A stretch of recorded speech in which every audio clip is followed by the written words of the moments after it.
I am joined right now by Antony Latham. Hello, Antony. Hello there.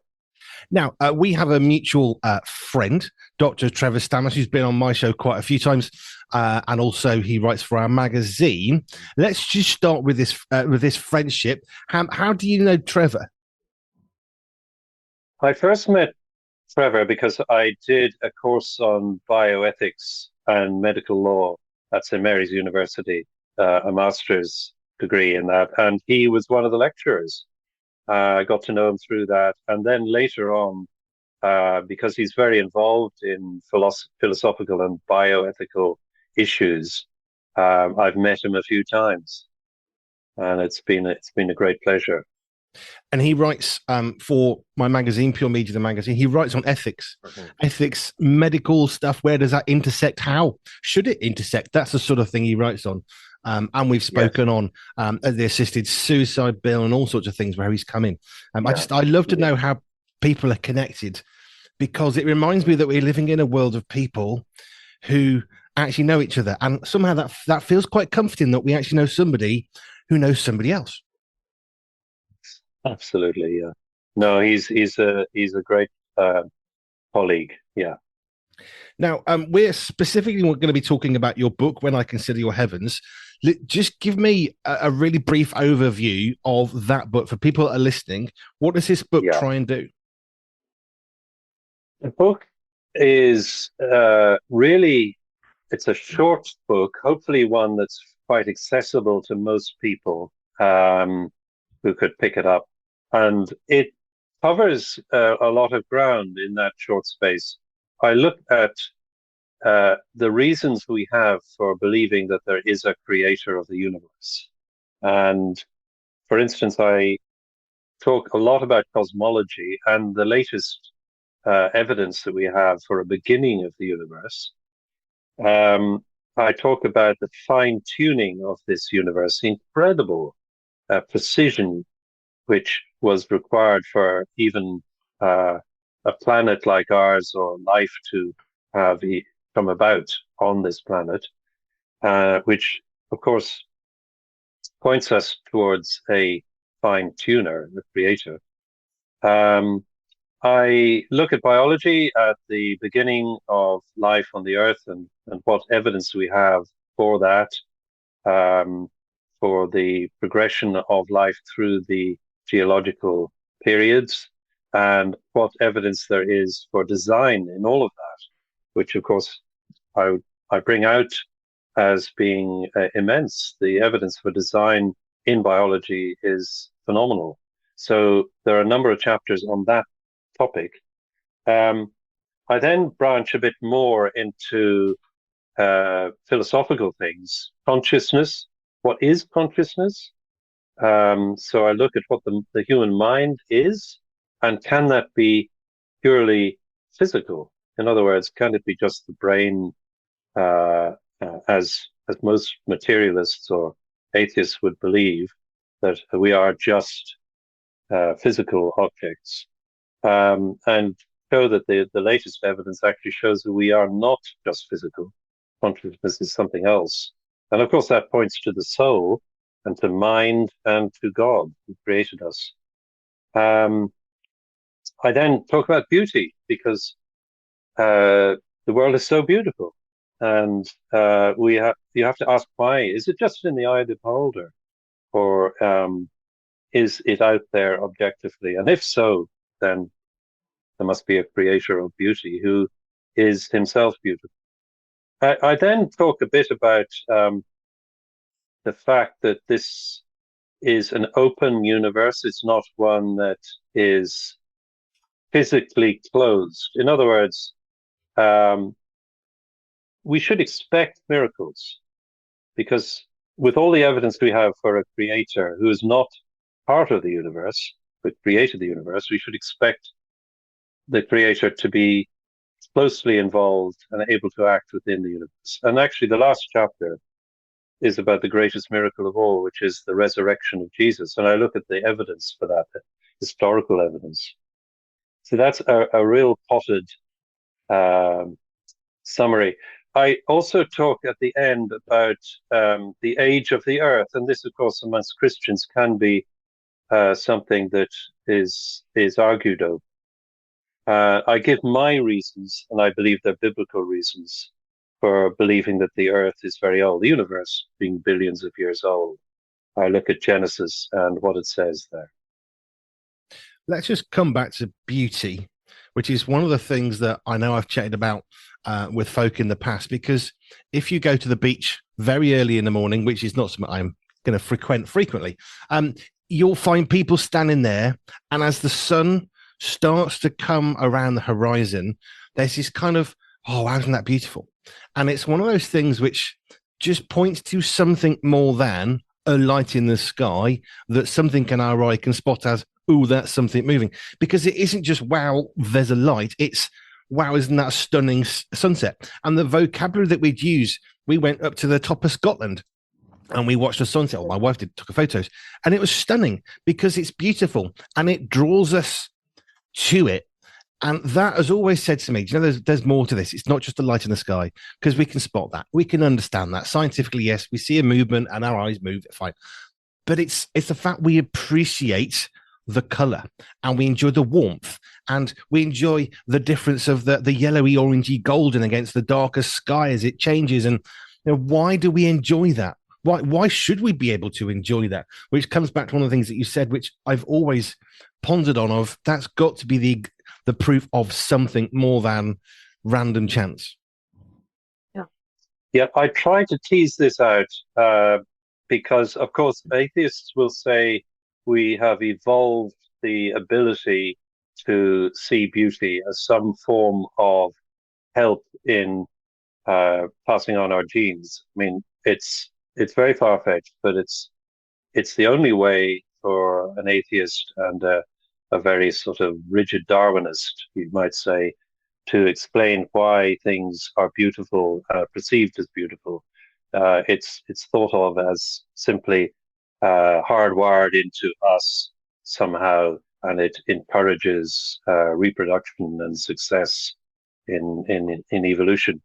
But I tease this out a bit, and I really try to hopefully make people think again about that. When you see a rainbow or you see a wonderful scene, or perhaps an animal or a bird, it's unnecessarily beautiful, if you know what I mean. It goes way beyond any idea of this is helpful to passing on my genes. And actually, one of the great things that we found as we've got these telescopes now that are looking at the universe, it is stunningly beautiful. That shouldn't surprise us, but we cannot have evolved to see all these pictures of galaxies.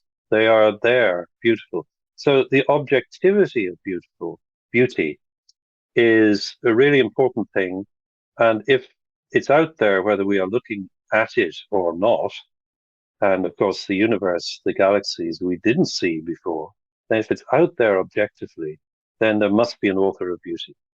And you could argue the author of beauty is supremely beautiful. I think supreme beauty probably is a fairly inarticulately good, but as good as we're going to get, description of who God is. But this is the thing: if you say God is good, you're now insulting the name of God, because good is such a. It doesn't say enough. Oh, he's very good. He's extremely good. But every description we try and have of God is always going to be limited by our own abilities of English vocabulary, because I'm an Englishman. Therefore, the English language is going to be limiting how I express. And I think that's perhaps a reason why a sunset or a sunrise, especially, we don't have to talk. We can just enjoy. And perhaps that's the best way of saying how good God is to recognize that's beauty. Words are very inadequate, I agree. But another important fact is what you know in the first chapter of Genesis, after each day of creation, it says, and God saw that it was good. Now, the good there can also be translated as beautiful. He saw that it was beautiful. And so it is. Despite all the problems and difficulties and suffering in this world, we have that beauty around us. Let's go back in time a little bit for you, because you're talking about God, you're talking about faith. What was your faith journey like growing up? Well, I grew up in Ireland. You probably detect a bit of Irish accent there. I did. And yeah, I grew up in the Dublin area in the south of Ireland. Um, I was a church, we were in a church going family, and I had a basic childhood faith, which was, I believe, a real faith, a simple faith, Christian faith. But when I went to secondary school, I went in the north of Ireland, a school up there for my secondary. I started to do biology lessons, and I loved them. And we had a great teacher. And of course, we started to do the classical evolutionary story. Now, as a teenager, therefore, I could see that what was being taught was that all that was needed was random mistakes called mutations in our DNA, and then natural selection acting upon these if they're beneficial. And that is all you need to get from basically a soup at the beginning of uh, the earth to human beings. And I took this in, and that's what is actually taught. Um, so probably rather rigidly, I took this as being the truth, as science, and therefore God is unnecessary for providing the reason for us being here. And I gradually lost my faith. I suppose I became an agnostic. Now, I went through medical school in Trinity College Dublin. I later went out to actually work as a volunteer in Kenya in a hospital out there. Things were pretty difficult out there, as much of the time on my own in a very busy rural hospital. Actually started to say, God, if you're there, uh, help. Um, and one day I sat in front of my bookcase, and there was a Bible that I'd been given at my confirmation, which I was gathering dust. So I picked it up and said, I had some time, I give it a go. It was the New Testament, and I started to read through Matthew's Gospel, and I got to the Sermon on the Mount, and I was just absolutely transfixed by this. It was obviously God speaking to me at the time. I knew this was true. It was wonderful. It was really Jesus there with me in that room speaking to me. So, despite all my skepticism, and I love to argue with people who are Christians, that somehow vanished. And of course, that was God drawing me to Him and to Christ. So I thought I'd wake up the next morning and just be the same old skeptic. But no, He was there still, and He's been for me through all my ups and downs. He's been there for me right the way through.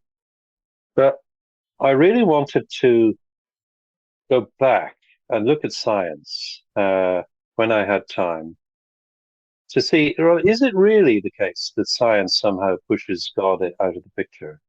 And so I did a lot of study. I read all of Richard Dawkins' books to see what he was saying. I did a course on the Open University in evolutionary biology, and I wrote a book way back about 20 years ago called uh, The Naked Emperor. I nearly forgot the name of it. But it basically, The Naked Emperor, Darwinism Exposed, goes into a lot of scientific detail about evolution and why I think there is such evidence of design in nature. I then became very interested in philosophy of mind. I did a course in philosophy of mind and wrote a book on consciousness and how the study of consciousness leads us to believe in the human soul, something that is not purely physical. And that has led me, I've had more time. I'm retired now. I've been a GP for many years in the Western Isles of Scotland. And I've been retired for about 4 or 5 years now. So I had some time to put together this new book. That's how it's come about. Let's go to Kenya. What? How did you find yourself in Kenya? I mean, I understand you can volunteer and you can go. It seems interesting that God took you to Kenya, but how did you find yourself in Kenya? Because I'm guessing if you're qualifying for a GP, you kind of not quite where do you want to go, but there's a lot of choice that you have. So why would you choose to end up in Kenya? Well, I was at that point where I'd done my basic training, hospital training, and at that point you have to decide whether to get on a sort of a not quite a treadmill, but the ladder of going into the profession. And I felt I'm just a bit too young. I don't want to get stuck into this yet, and I want a bit of adventure. Perhaps do some good. And so I volunteered for an Irish government-led organization, a bit like VSO in the UK. And they seconded me to an Irish Catholic mission hospital, who were delighted to have me. They had no doctor and they had a very busy hospital. So they took the best they could find, which was a very unqualified doctor. And it was a marvelous experience. It was very, very hard work, but that's what put me, I suppose, in the position of being on my own and having time to rethink and seek seek God. Um, my mother, being a very keen Christian, was obviously praying for me and other people as well. I mean, Dr. Trevor, sorry, Dr. Richard Scott, he's been, I don't know if you know Richard as well, but he's recently retired, like a few months ago. He also served overseas and did some great work. How do you find doing medicine when you train in modern surroundings and then you find yourself out in the bush somewhere?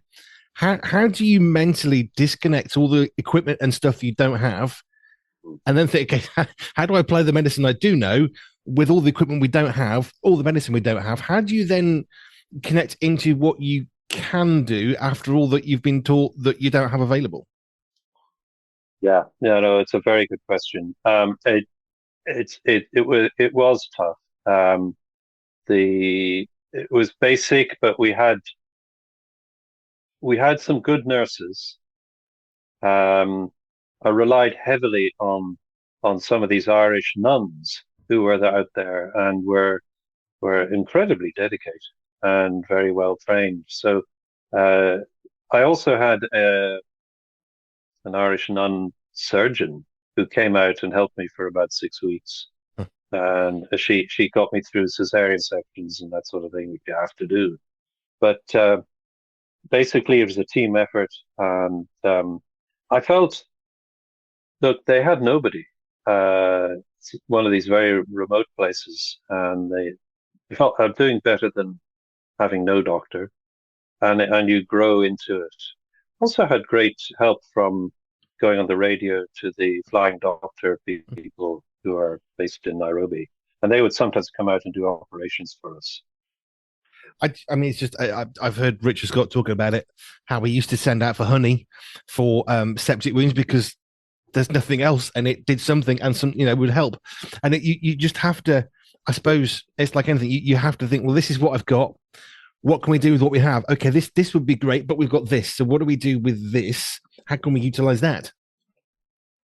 Yeah, absolutely. And I would emphasize it's something I think worth mentioning to people who question, what's the use of Christianity?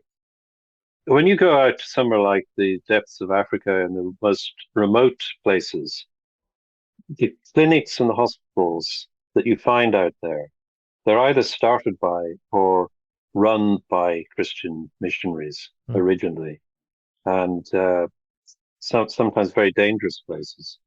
And I think it's important to celebrate that the incredible history Christians have had in places like r- rural Africa. So it is a great privilege, really great privilege. Now,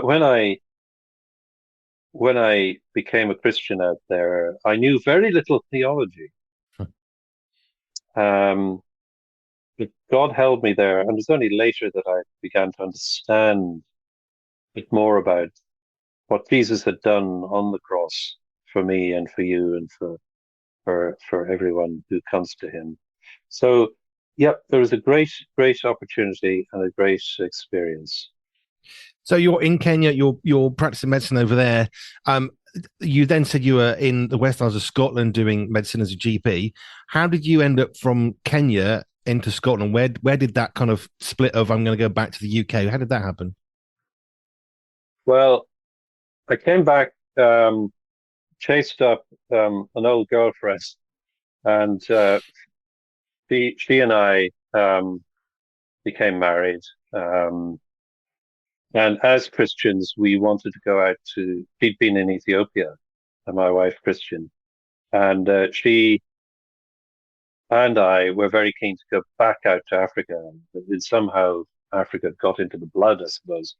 Um, and at first, we thought we'd just simply go to anywhere, not necessarily with a Christian mission. We had even because I suppose we'd taken on the world's views. We were even slightly suspicious of missionaries until we met a few.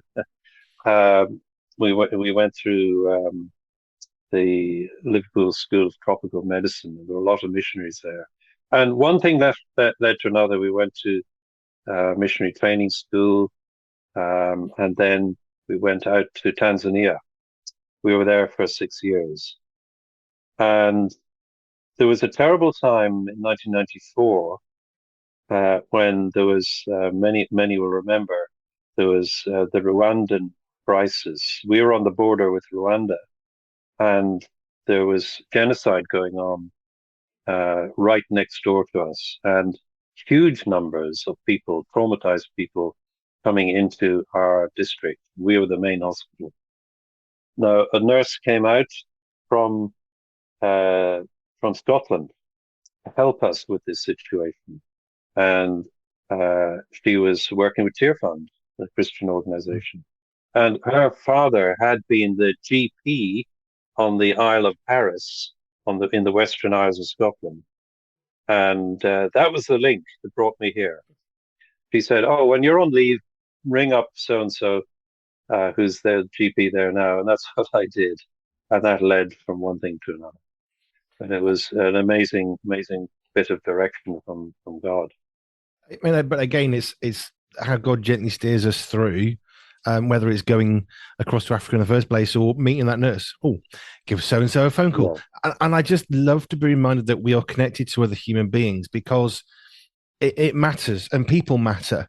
Yeah. But it's those little moments that we can sometimes almost I don't know, not see at the time, but then okay, I'll go that way. But we look back, and of course, we can see, oh, that linked me to over here. Then I went over there, and we can see as we look back, but not necessarily at that moment in time of sensing God steering our life forwards.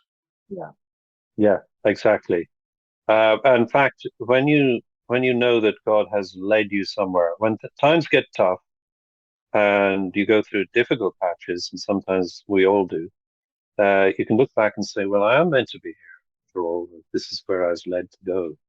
There are all sorts of reasons why I realized that.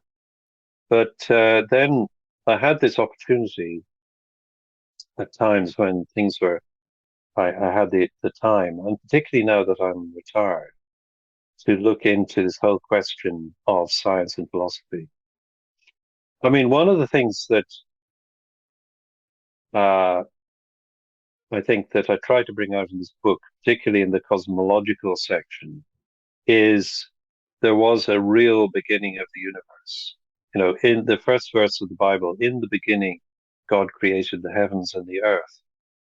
Now, if there was scientific evidence for such a beginning, we have to then ask what was the cause of that beginning?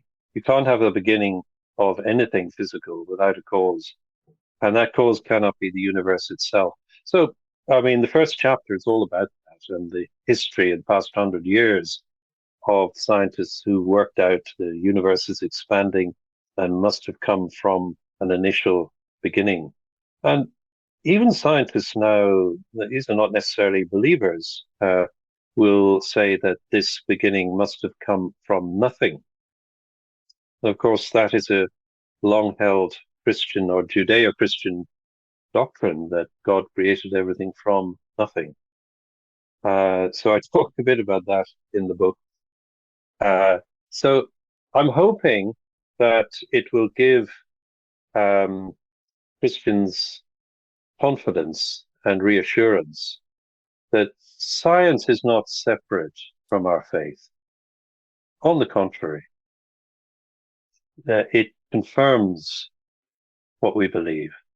Science is looking at what God has done. And of course, the first scientists in the scientific revolution, people like Newton and others, were believers in a creator. They had no difficulty with doing the greatest science, the very foundation of our current science, and seeing it as looking into God's creation. And of course, I could go on about this, but of course, the scientific revolution occurred within a Western Christian environment, very much theistic understanding of God being the creator. It's only very recently, historically, that there has been this turn away from that idea to a materialistic idea that God is unnecessary. But look back at the beginning of our scientific revolution, and we find these incredible, brilliant scientists who worked out all the basics on which we now depend. We stand on their shoulders in so many ways. We do, yeah. I think, which was, the name's gone out of my head as you were talking, it came in. The artist, scientist, was that Galileo? The name's completely I'm not gone. sure which one. I don't remember now who it was. There was a particular scientist, and they designed what we now think of as a helicopter, but he only had Leonardo da Vinci. Thank you. Oh, Leonardo da Vinci. The name came as you went, and it just went straight out. But he designed a helicopter, but didn't have all the materials, and yet he designed what we would recognize as a helicopter. He just didn't have a powerful enough engine or light enough material for metal. It was wood, it's too heavy. But it's phenomenal that he could design things that we recognize today, many decades later, and yet somehow he designed it because he could see what it could be, and now we can make it. Exactly. He didn't have the materials at that time. Yeah, absolute genius. Yeah. We stand on the shoulders of these people. You're quite right. I talk a bit about a Christian man. He was a Catholic priest, actually, a Belgian priest called Georges Lemaitre. Just to mention this chap, in the 1920s, he was a brilliant cosmologist and mathematician. He looked at Einstein's relativity equations and worked out from them that the universe is expanding. And he did this against all the current opinion, including Einstein's, that the universe is somehow static. But he worked out that from these equations, it must be expanding. Galaxies must be moving away from one another from these equations of Einstein, and therefore must have come from an initial beginning. And it was only later that Einstein and the others actually agreed with him. And he never felt that his understanding of the universe conflicted at all with a belief in a creator. And of course, his findings were confirmed when the telescopes trained themselves, or people trained them on the galaxies, and found that they were indeed receding very rapidly in all directions. It's so funny there are a number of Christians. Yeah, go ahead. I was saying it's funny how we have these views on things, but actually somebody else comes along and says, no, we're seeing that today. Let's just take very carefully climate change. It's a fact. And well, to some it is, and to others, no. And we've got these contrary opinions. And how do we hold those two together? And one of the problems I think we see is that clearly money has a factor in this. Green energy is very financially viable for many. But that, of course, then steers the science. But science, as we've seen, is becoming more science says, but that's not science. That's actually a belief rather than science, which is repeatable experiments. Like the guy who said, "Oh, Einstein, nope, sorry, you're wrong with your own data." That to me is actual science. Saying, well, here's what you've got. I'm not repeating that. I'm getting something different. But I think we've moved away from that through to, and we saw this, I think, through COVID, and I think we've seen it with climate change. It's a fact. Well, that's not quite how science works. Science is asking questions, and what answers do we get? And sometimes the answers may not be the ones we want. Yeah, I mean, I particularly look at biology in this regard, that um, it's the standard evolutionary, what might be called neo-Darwinism, is held almost religiously, and if you question parts of it, for instance, if you're in academia or you're in a university, then you are in trouble with your career. You have to be very careful. So it becomes more of a worldview, whereas science, as you say, should be always open to testing and reassessing. And that's what is beginning to happen behind the scenes much more now with evolution. We There's the whole question of what's called micro and macro evolution. A lot of people don't perhaps know those terms, but microevolution we see in happening when very small changes in animals are perfectly explicable genetically, because it's just using the genetic material that's already there. Macroevolution, the big changes that we see in the fossil record, very big sudden jumps, that is not explicable in current evolutionary theory and very much points to design. So I tried to bring that out in the book.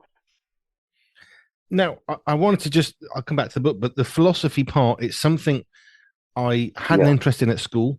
We almost did an A level in philosophy, but there weren't enough of us who did it so that it never happened. But I was genuinely interested in doing an A level in philosophy. Now, I didn't do that, didn't pursue that anywhere any further else. But I like the idea of thinking about, in the most broad terms, how do we think what it is that we think? Because, I mean, just take this one. I'm holding a pen. I can feel some plastic. I can feel some rubber. There's a bit of metal. Okay, we can understand the realities of that.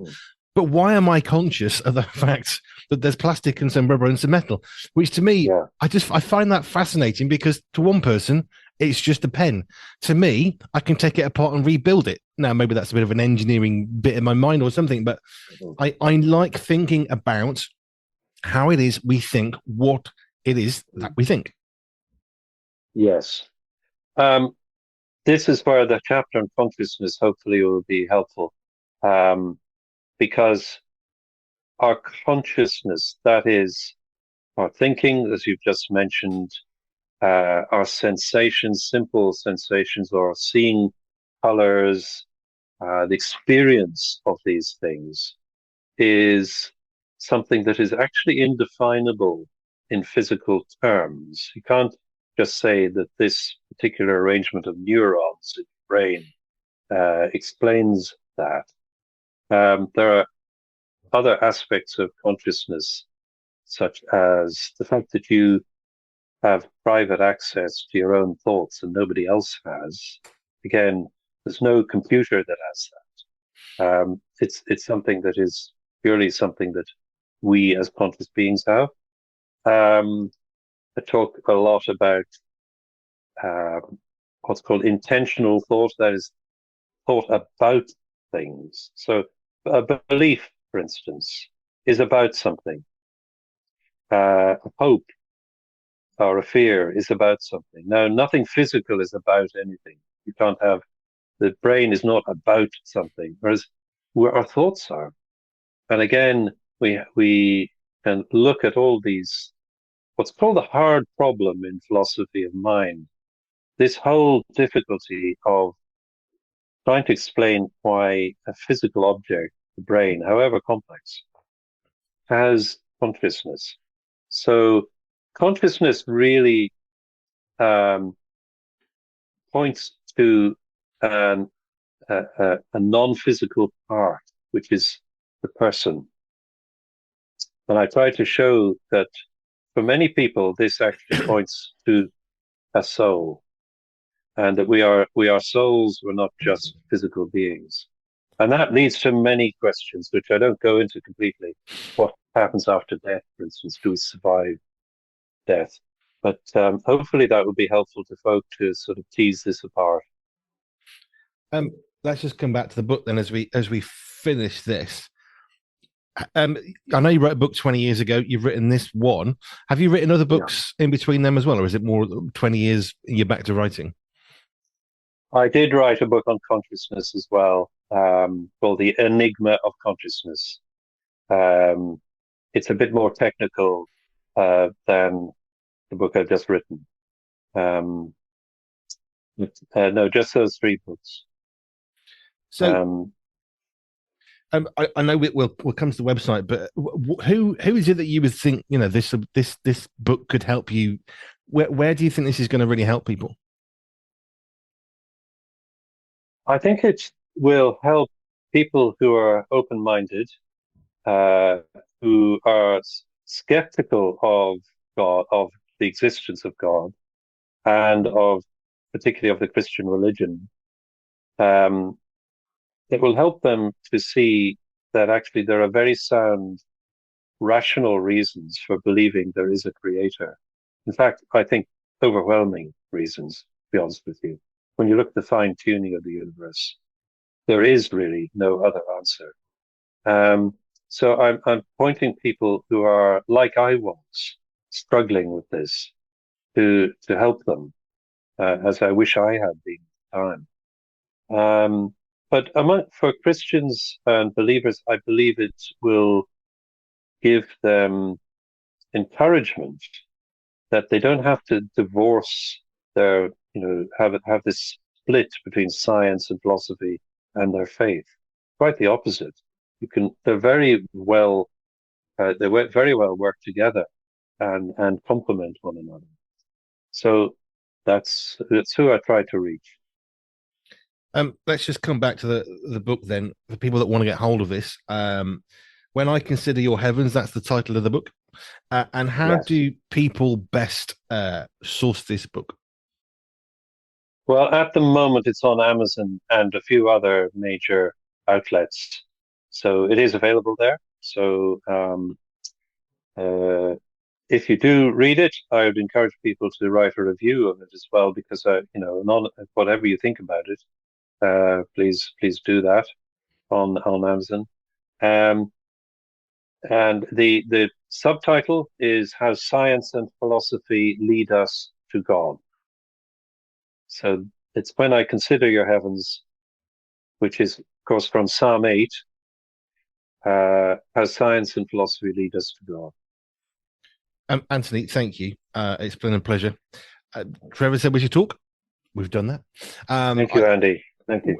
Now, I know your website as well, AntonyLatham.com, Anthony without an H, Anthony, AntonyLatham.com, if you want the website to connect with Anthony or find the book on Amazon. Anthony, thank you.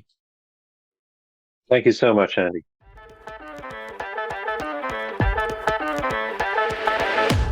The November edition of Pure Media, the magazine, will be perfectly formed for you from Friday the 7th of November.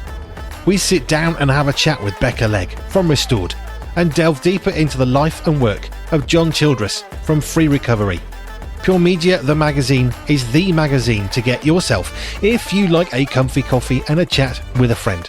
Or tea, we won't judge. In our latest magazine, we introduce you to a new writer, Andy Robb, as well as your favourites, including Isla Rouse, Richard Scott, Karen Ferguson, and more. Sign up now so you never miss out on this amazing monthly magazine, handcrafted by real people for real people just like you. Pure Media, the magazine, is always on point and in print. Find out more at www.puremediathemagazine.com.